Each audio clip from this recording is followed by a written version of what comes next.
Damai sejahtera Allah yang melampaui segala akal dan pikiran manusia, itulah kiranya memelihara hati dan pikiran saudara di dalam Kristus Yesus Tuhan kita. Amin. Shalom Bapak Ibu, saudara-saudara yang dikasihi Tuhan kita Yesus Kristus. Selamat hari Minggu untuk kita semua.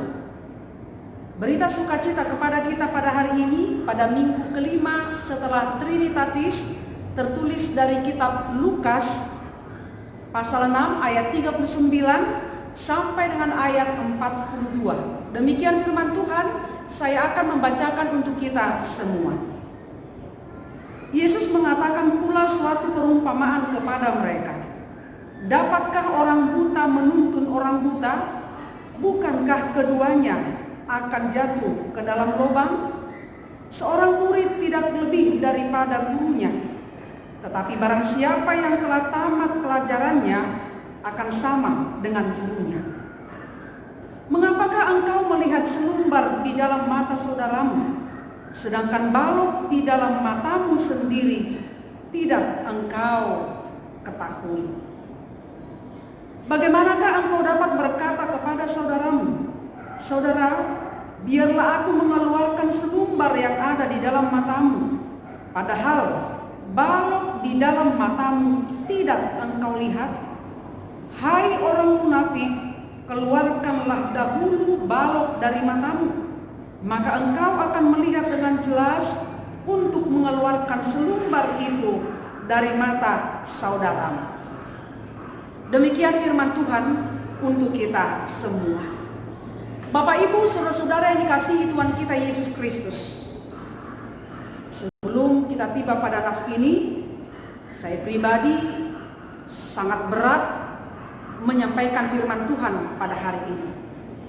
Karena setelah berulang-ulang kali saya membaca firman Tuhan ini, jujur berat bagiku untuk mengkhotbahkannya. Apalagi ketika Yesus berkata, hai kamu orang munafik. Tentu kita tahu apa itu arti munafik.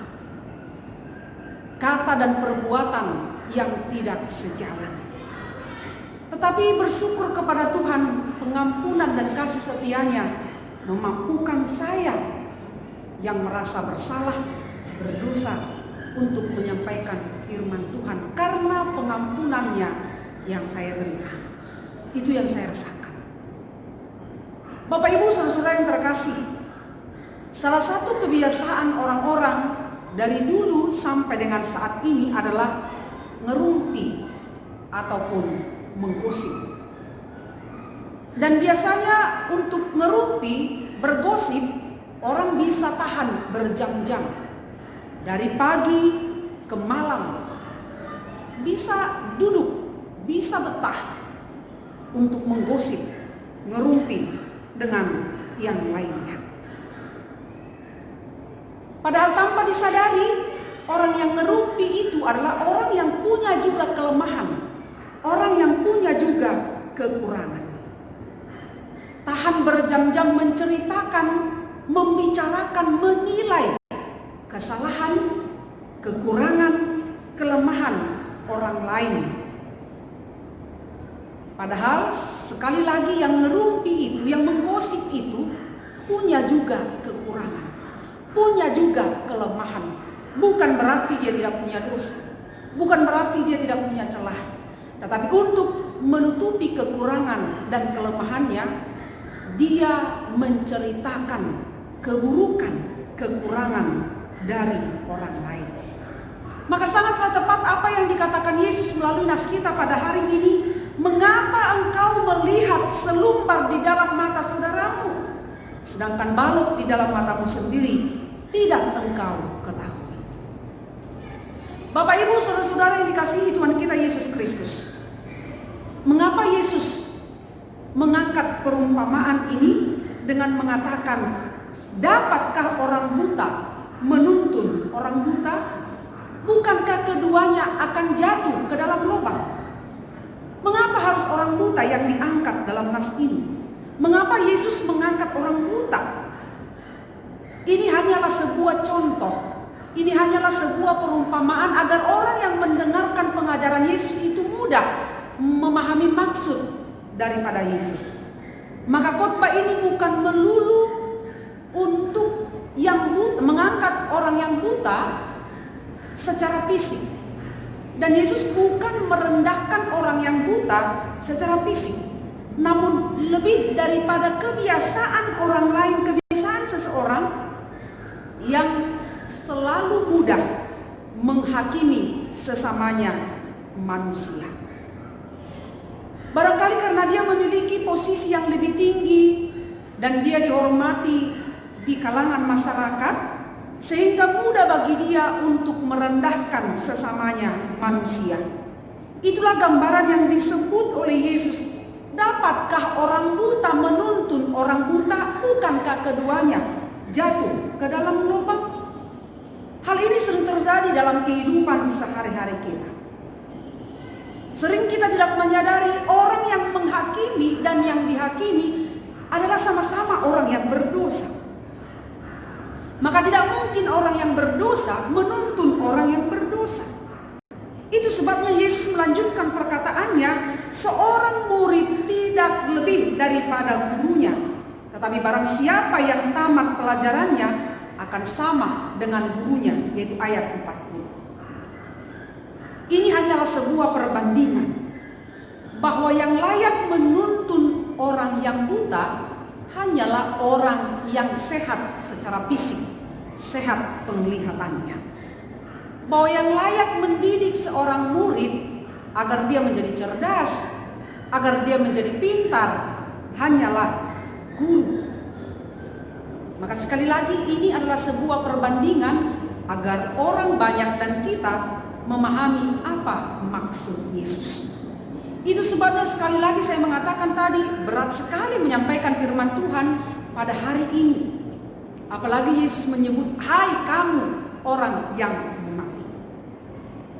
Bapak Ibu saudara-saudara yang terkasih, memang kita lebih cenderung, lebih mudah menilai, menghakimi orang lain daripada menilai diri sendiri. Kita terlalu pintar menilai orang lain, menghakimi orang lain, tetapi terlalu bodoh dalam menilai diri sendiri. Sangat bodoh menghakimi diri sendiri, tetapi sangat pintar untuk menghakimi dan menilai orang lain. Selalu merasa pintar, selalu merasa hebat, selalu merasa jago, selalu merasa layak. Maka orang yang selalu merasa jago, merasa hebat, merasa jago, merasa pintar, takkan mungkin lagi dia mau belajar. Karena apa? Dia sudah merasa pintar, dia sudah merasa layak, dia sudah merasa hebat. Maka tidak mungkin dia menerima pelajaran lagi. Kebiasaan seperti inilah yang dikecam oleh Yesus melalui nas kita pada hari ini. Melalui perumpamaan ini, Yesus mengecap gaya hidup orang Farisi, yaitu orang-orang yang merasa dirinya lebih pantas dari orang lain. Orang Farisi itu adalah sekumpulan orang-orang yang menurut mereka pantas untuk menilai, pantas untuk menghakimi sesamanya manusia. Orang Farisi ini adalah orang-orang yang setiap hari hanya menunjuk dan melihat kekurangan orang lain. Dan salah satu gaya orang Farisi yaitu orang-orang yang munafik. Itulah yang dikecam oleh Yesus melalui nas kita pada hari ini. Padahal kita pun cenderung lebih mudah menghakimi, menilai orang lain. Memang baik untuk menasehati, memang baik untuk mengkritik saudara kita, dan itu baik. Tetapi kalau untuk menghakimi, apalagi sampai untuk merendahkan orang lain, lebih bagus kita tidak melakukan hal ini. Dikatakan dalam nas kita, saudara, keluarkanlah balok yang ada dalam matamu sebelum mengorek selumbar di mata saudaramu. Saudara yang terkasih, mari sama-sama pertama sekali mengakui di hadapan Tuhan bahwa kita sama dengan orang lain, memiliki kekurangan, memiliki kelemahan, memiliki dosa di hadapan Tuhan. Dengan demikian, jika kita menyadari keberadaan kita tidak sempurna, dengan kita menyadari keberadaan diri kita penuh dengan kekurangan, maka tak mudah kita juga untuk menghakimi sesama kita. Tidak menghakimi bukan berarti mentolerir kesalahan atau kekurangan saudara kita. Bukan itu maksudnya. Mengapa kita terlalu sering mudah memaafkan kesalahan diri kita sendiri? Terlalu mudah mengampuni diri sendiri. Tetapi kok sulit sekali ya mengampuni orang lain. Anggoma mereng hasala atta, memaafkan diri sendiri, oh mudah sekali bagi kita. Jojo tak apini dirita. Alema mereng haurangan di dongata, untuk memaafkan kesalahan orang lain bagi kita itu sesuatu hal yang sangat sulit sekali. Belajarlah untuk selalu melihat hal yang baik, hal yang benar dalam diri orang lain. Jangan sedikit-sedikit menilai kekurangan. Hadir dalam perkumpulan, hadir di mana-mana, datang hanya untuk melihat kesalahan. Hadir hanya untuk melihat kekurangan dari sesamanya. Tapi cobalah belajar untuk melihat hal yang benar, hal yang positif dalam diri orang lain. Dengan demikian saya pikir hatimu jauh lebih damai, hatimu jauh lebih sejahtera. Saudara yang terkasih, hidup kita tidak jauh lebih sempurna kalau kita mengetahui kekurangan daripada orang lain. Hidup kita tidak akan jauh lebih sempurna, lebih baik, lebih tenang kalau kita mengetahui kejahatan yang diperbuat orang lain. Orang yang beriman tidak akan membuang waktunya percuma hanya untuk mencari-cari kelemahan dari orang lain. Orang yang beriman itu tidak akan membuang waktunya percuma hanya untuk menilai, menghakimi orang lain. Habis sekali waktu kita buang percuma hanya untuk menghakimi, hanya untuk melihat, menunjuk kekurangan orang lain. Ada orang begitu, dia sangat senang sekali kalau dia tahu ada kelemahan dari orang lain. Dia sangat senang sekali kalau dia tahu orang lain punya keburukan. Dia sepertinya bahagia dengan itu. Tetapi orang yang beriman adalah orang yang tidak mau menghabiskan waktunya percuma hanya untuk mencari-cari, menunjuk-nunjuk dan menghakimi kesalahan dari orang lain. Bapak Ibu saudara-saudara yang terkasih, melalui nas kita ini ada 3 hal yang perlu kita lihat secara ringkas. Yang pertama, kenallah dirimu sendiri. Tadama dirimu. Mengetahui dan menyadari diri ini punya kelemahan, punya kekurangan adalah hal yang sangat baik. Seseorang yang menyadari bahwa dia memiliki kelemahan, bahwa dia memiliki kekurangan, maka tidak mudah baginya untuk menghakimi.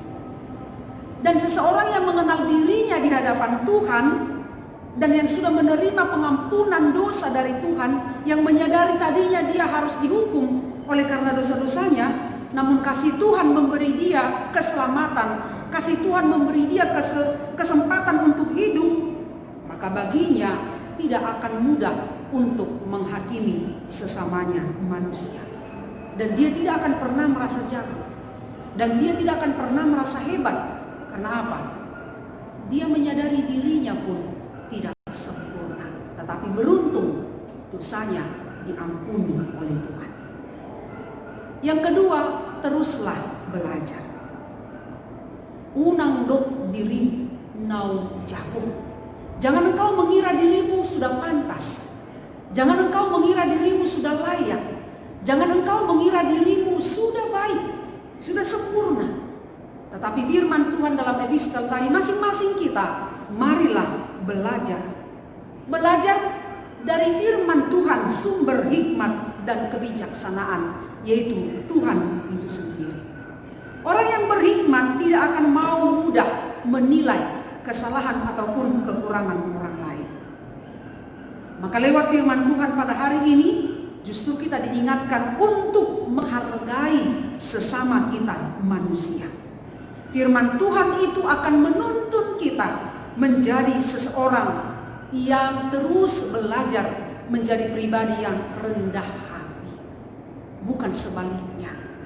yang gampang menghakimi, gampang mencari-cari kekurangan orang lain. Tetapi justru dengan firman Tuhan kita dituntun menjadi orang yang senantiasa mau belajar, senantiasa hidup di dalam kerendahan hati. Yang ketiga, jangan menghakimi. Jangan menghakimi bukan berarti tidak boleh menegur kekurangan orang lain ataupun saudara kita. Jangan menghakimi bukan berarti kita tidak bisa menegur kesalahan orang lain. Bukan itu maksudnya. Jika kita tahu saudara kita orang lain itu salah, kita wajib mengingatkannya. Tetapi ingatkanlah dia di dalam kasih. Mengingatkan tidaklah sama dengan menghakimi. Mengingatkan itu lebih daripada mengajak. Mengajak seseorang itu untuk tidak melakukan hal yang sama lagi. Tetapi kalau menghakimi cenderung untuk menyalahkan, bahkan untuk menghukum. Maka Bapak Ibu saudara-saudara yang terkasih, firman Tuhan ini kiranya menuntun kita di dalam Roh Kudus agar kita menjadi pribadi yang hidup di dalam kasih Allah seperti yang dikatakan sebelum nas kita ini, yaitu di dalam ayat 36. Hendaklah kamu murah hati sama seperti Bapamu adalah murah hati. Kiranya kita masing-masing memiliki hati yang penuh kasih. Dengan kasih yang ada dalam diri kita, kita akan menutupi kekurangan, kelemahan daripada orang lain. Kiranya Roh Kudus memampukan dan menuntun kita untuk menjadi pelaku firman-Nya. Amin, kita berdoa. Terima kasih untuk firman-Mu ya Allah, yang sudah menuntun kami menjadi Kristen, orang-orang yang taat kepada firman. Sangat keras firman-Mu hari ini menegur kami supaya kami tidak menjadi orang Kristen yang mudah menghakimi, mudah mencari-cari kekurangan orang lain. Namun masing-masing kami mau belajar dari firman-Mu untuk menjadi orang yang rendah hati, hidup di dalam kebenaran kasih-Mu, hidup di dalam kebenaran firman-Mu.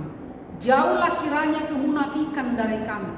Jauhlah kiranya dari kami sikap yang menghakimi satu dengan yang lainnya. Namun biarlah kami menyadari kami orang-orang yang diampuni. Kami orang-orang yang dikasihi oleh Tuhan.